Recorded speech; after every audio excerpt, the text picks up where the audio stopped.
Hello, this is the Bite Weasel, and in this video, we'll once again be continuing work on our Roblox Tycoon game. We'll be fixing up a few issues with collisions and the appearance of our game, as well as taking a quick look into modifying our data store. So, one of the first issues that I want to tackle today is something that I kind of noticed when I was watching back one of the videos, and maybe you'll see it here. Um, if I play the game straight away, our system is working that it remembers what I unlocked from the previous time I played it. But something I've seen here is with the upgrader. This scanning part that's letting the products go through is no longer transparent. If I stop the game, we can see that in the actual template system, it is transparent. You can sort of see through it, which makes sense because the product has to move through it. We want it sort of transparent. But when you start the game, it's no longer transparent.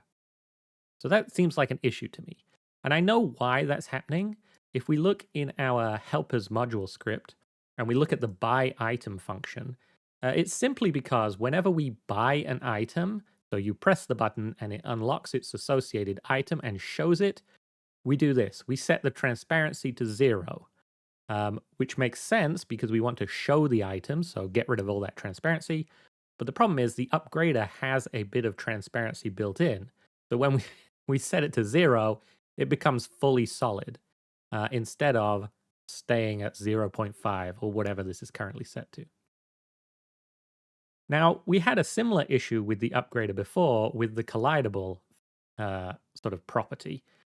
So when we show an item, we also want to be able to collide into it, right? When it's hidden, we turn this off. We set it to false because you don't want to collide into an invisible thing. And then when you buy the item, we turn collisions back on. The problem is stuff is supposed to go through the upgrader.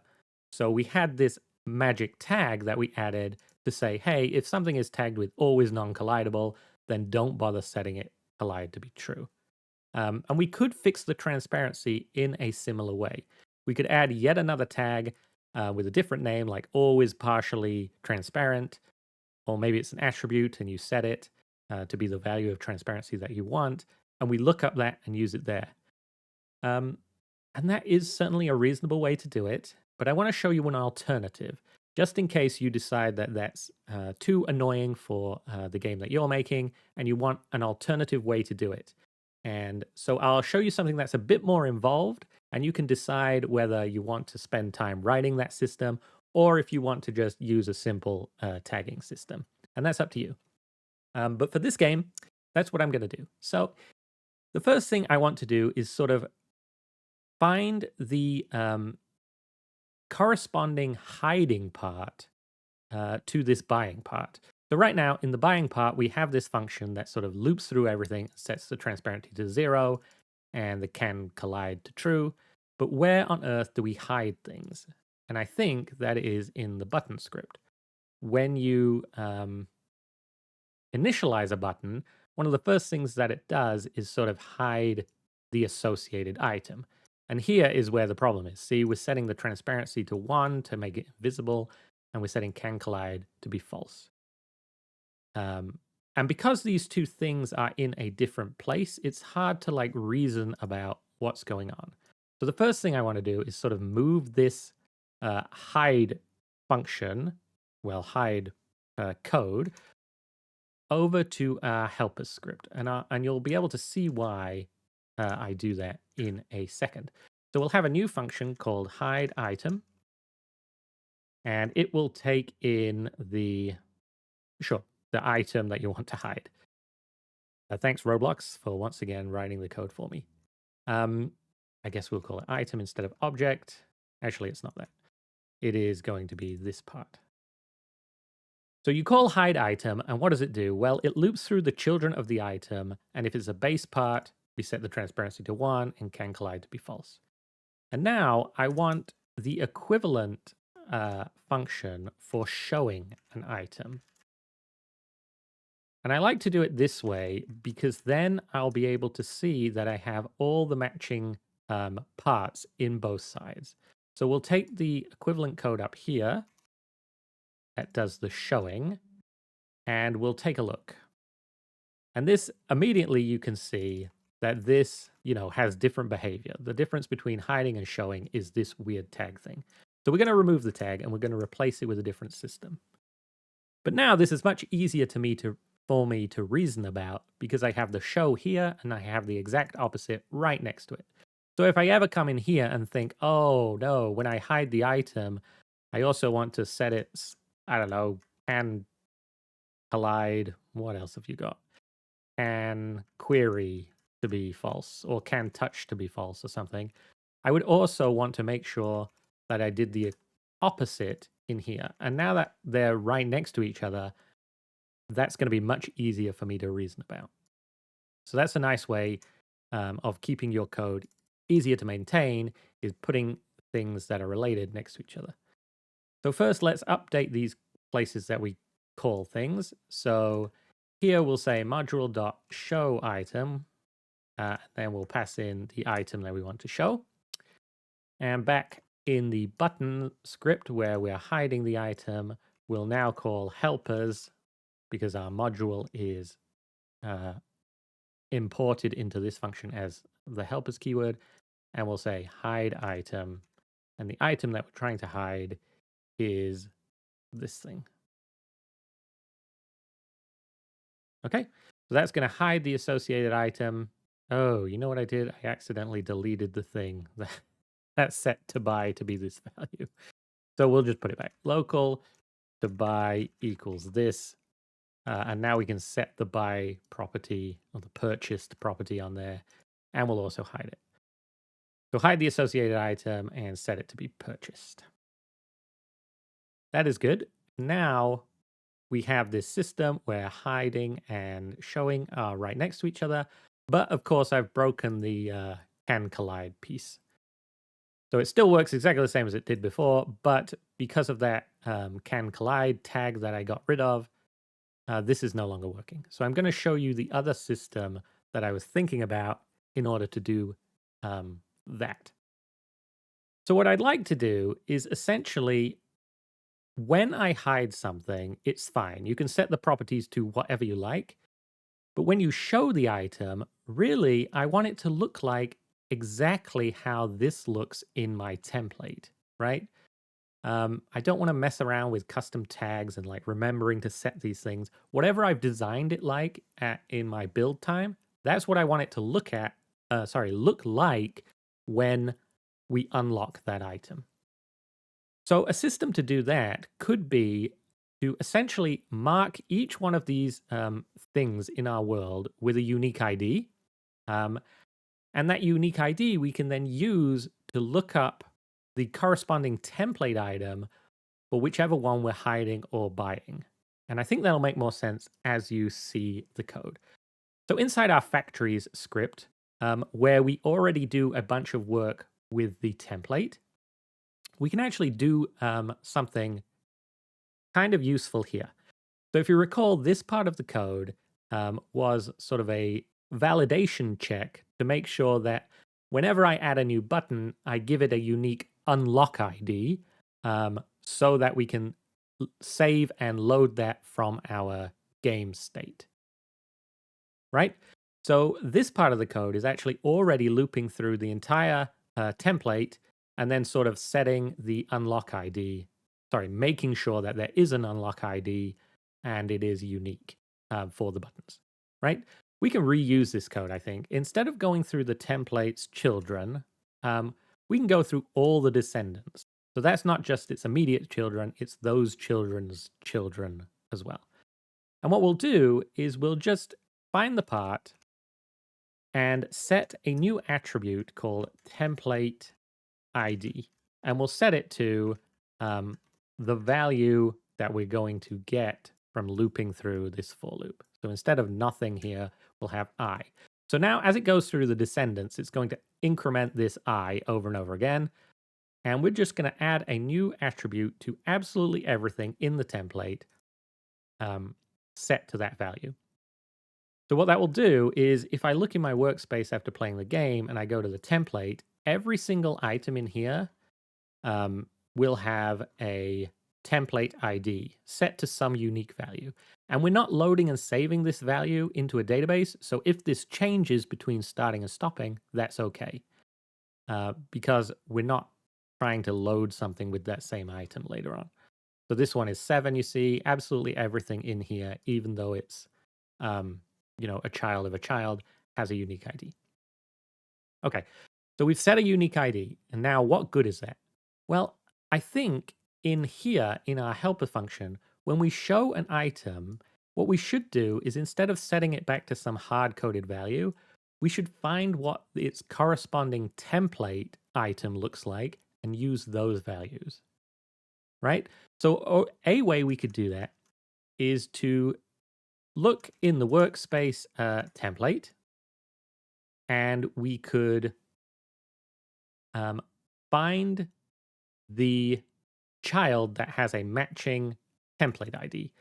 Because when we clone a factory from that template, it's going to have cloned all of those template ID attributes that we set. So they'll all match. So if the upgrader was given template ID 5, every factory that we clone into will also have a template ID of 5.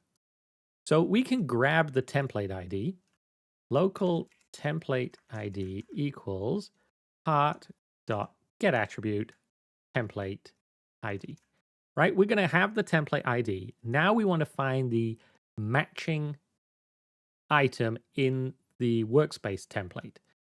And so we can do that very similar to what this is doing here.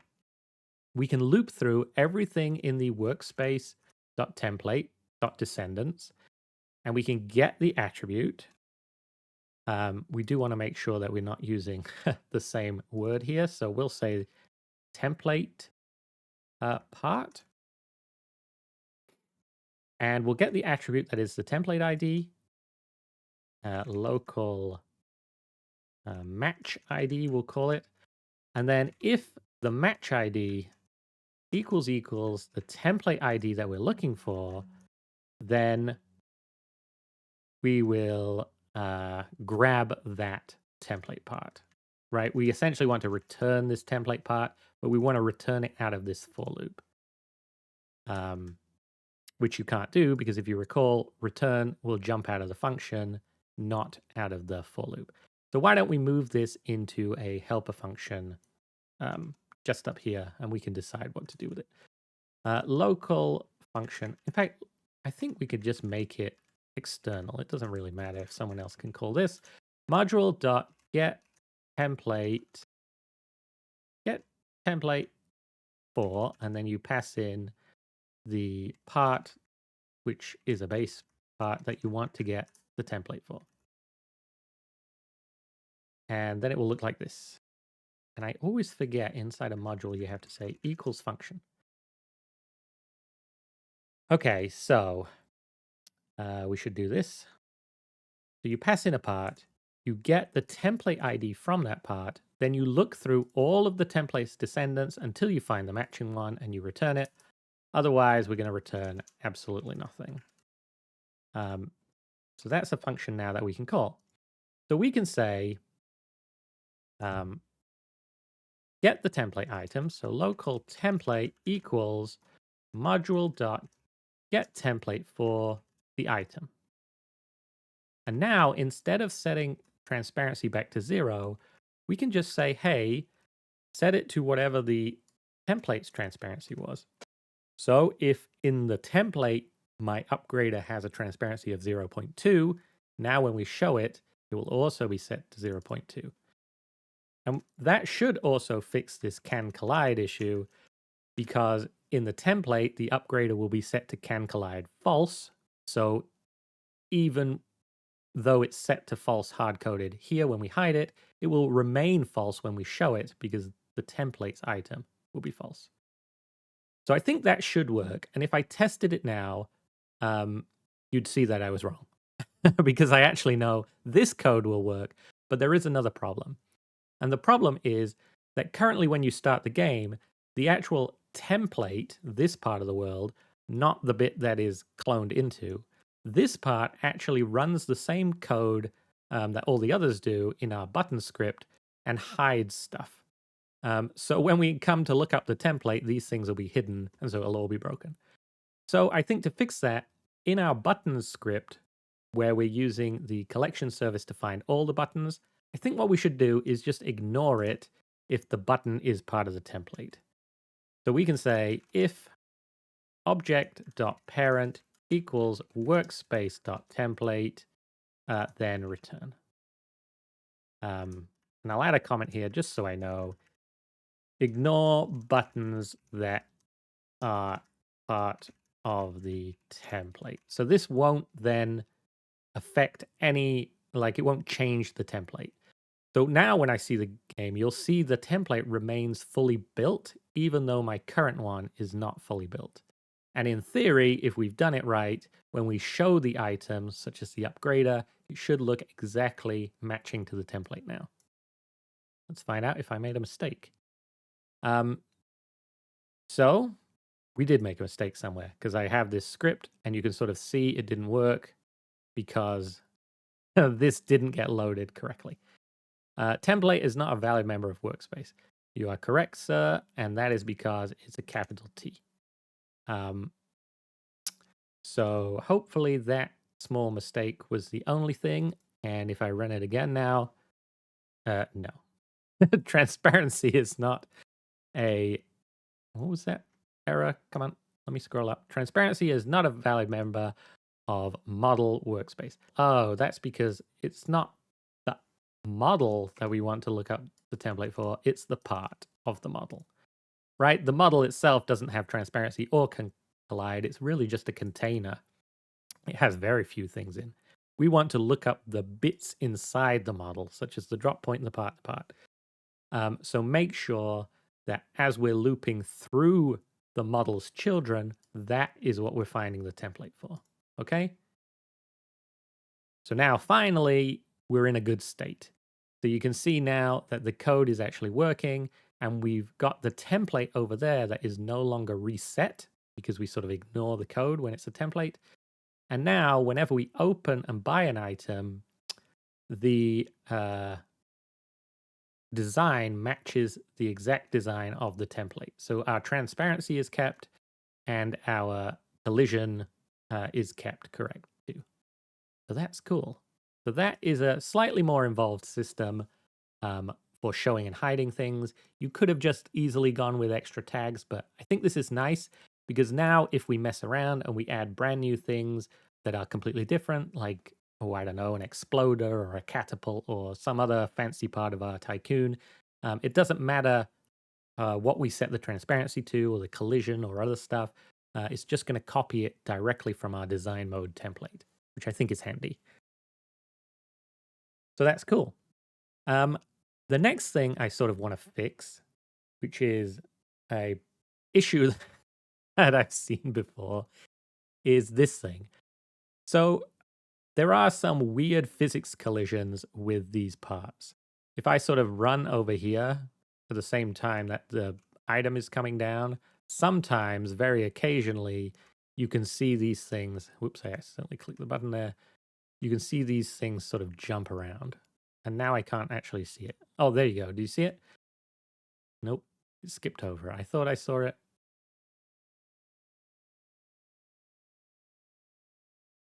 I'm actually hitting it, but it's not jumping so far that you actually notice. That one did, though.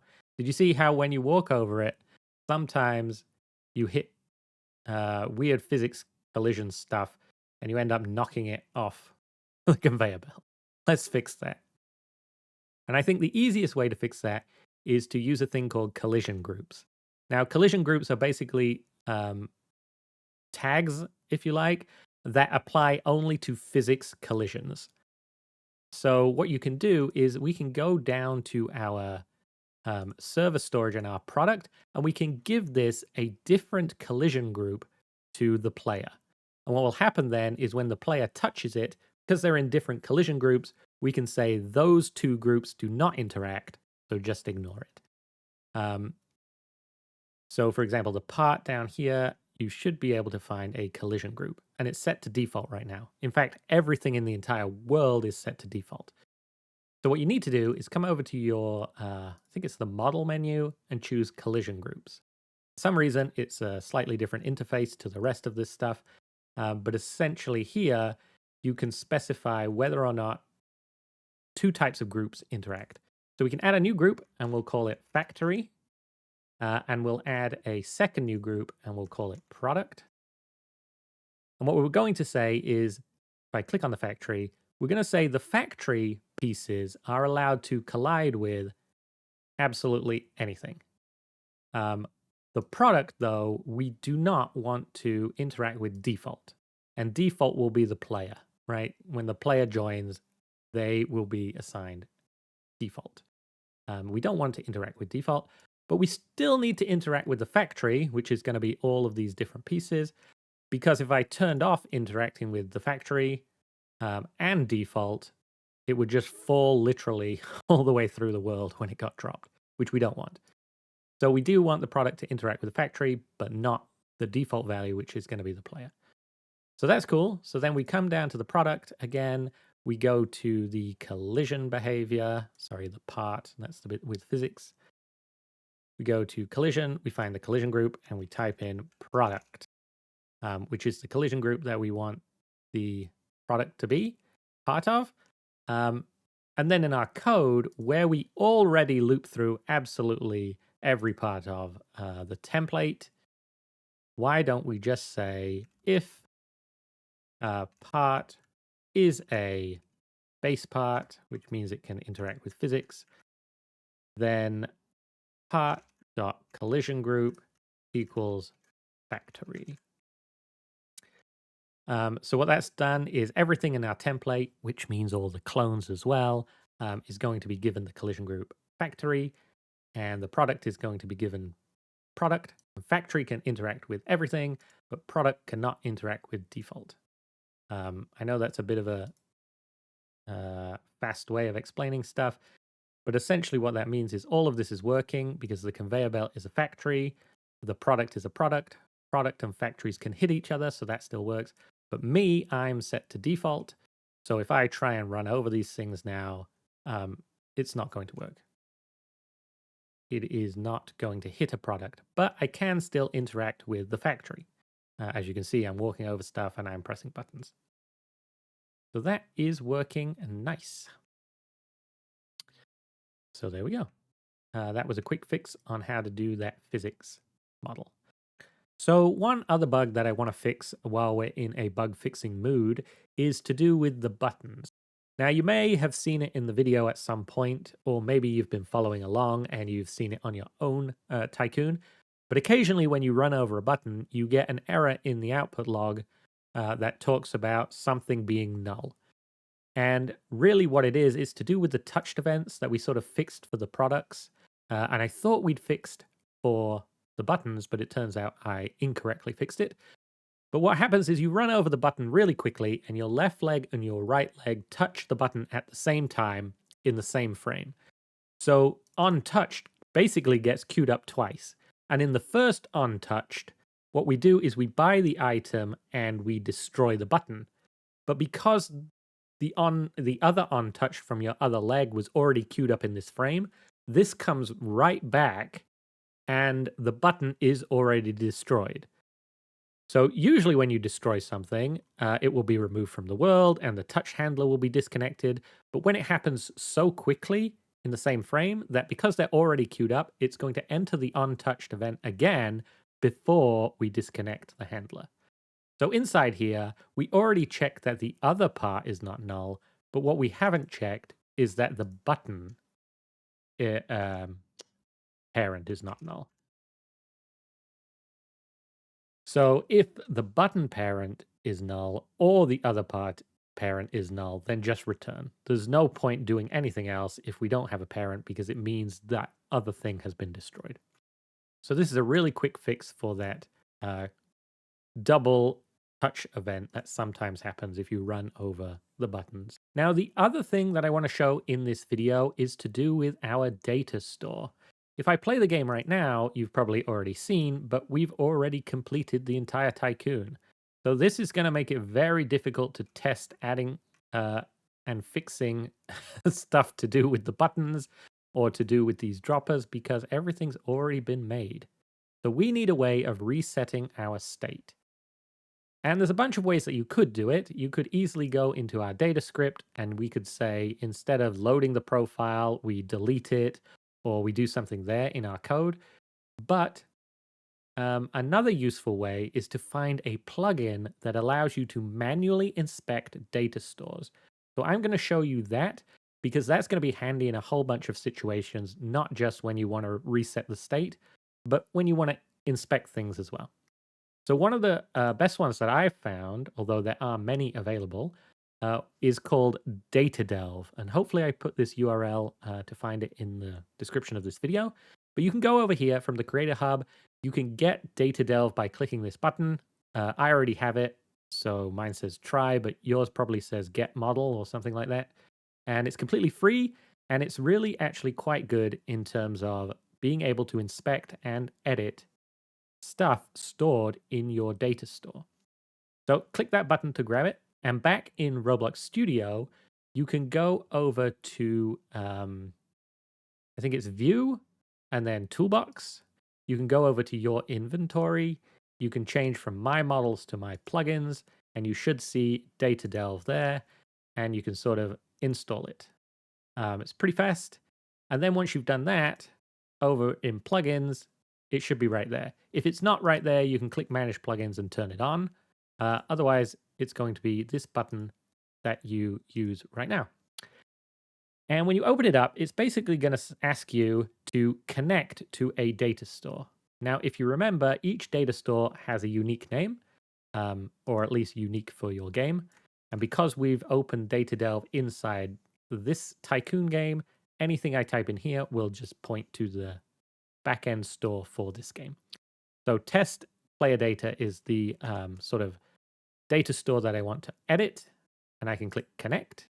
And that's going to give me a list of all the different things that are stored in that data store, which is really handy. Here you can see my user ID because I've been playing the game, but I also at some point tested with the local multiplayer. And if you remember, those fake players are given negative numbers like this is player 1 and this is player 2. So you can actually go into one of these by clicking it and inspect. We can make the window a bit bigger. All the stuff that's been put into the data store. Now, because we're using a library like Profile Store, it actually adds a bunch of metadata and global updates and information about whether data was corrupted itself. So this isn't the pure data that you are writing from your template. This is actually a whole bunch of stuff that Profile Store uses to make sure that its data is kept safe and secure and sort of fixes any problems with overwriting and corruption stuff. So don't worry too much about this like outer key, but if you dive into the data key, and if you remember, data is exactly what you need to get at when you're looking at the actual template store. If you expand this data, you'll see those ones that match your profile template. So here I have a list of unlocked items, and you can see I've unlocked absolutely everything, and I have the money that I had saved. So with this plugin, and I assume other data store plugins too, you can actually double click these things and change it. So if I wanted to give myself a lot more money, I certainly could. If I wanted to get rid of the money, I could do that too. And you could sort of edit these things and you can add new ones. And it's really kind of neat to be able to edit these things. See, I've set the money to 0. So if I was to start the game now, you should see, yeah, I've loaded from the data store and my data is 0. Sorry, my money is 0. I'm quickly earning new money because I still have the completed Tycoon running. So that's nice. But if you just want to quickly delete your entire profile so you can start again, there's a little trash can button here that will delete the entire thing. And it's going to say, are you sure? And then it's going to ask you once again because you should not delete stuff unless you know what you're doing because it could break stuff. But yes, we want to delete this so I have absolutely no profile. It still shows in here in sort of the history, but you can click this and I don't have any data in there now. So that is going to have wiped my entire profile. And if you recall, we've cleverly sort of separated our studio profiles from our production published game profiles. So I can mess around with this test data store all I like because the production one won't be touched. I can also use DataDelve to go into this production one. Not that I've published my game, but after I've published it, I could easily use that same plugin to alter this data, but then you have to be very careful because that is live data. So people who've played your game and earned stuff, you don't want to mess around with it too much because they'll be very unhappy if they go back and you've set their money accidentally to zero. Okay, so here we're just messing around with the studio version, which is good. So I've deleted that, and now if I play the game, I should be right back at the beginning. And I am. So that's a quick way of being able to edit your data store if you need to make tweaks, like to how much money you've got or which things you've unlocked, to test out various things. But if you just want to reset your state, you can also just trash the entire key, and it will make a new one next time you play the game. So that was a quick video, I guess, on how to fix various issues. We sort of fixed the templating mechanism so that now transparency and collidability are all set directly based on the template. We fixed the collision issue with the products dropping and you sort of running over them can bounce them all over the place. And we also fixed a bug with the buttons where two touch events are queued up at the same time. And I've sort of shown you how you can use a plugin such as DataDelve to grab and inspect information about your underlying data store.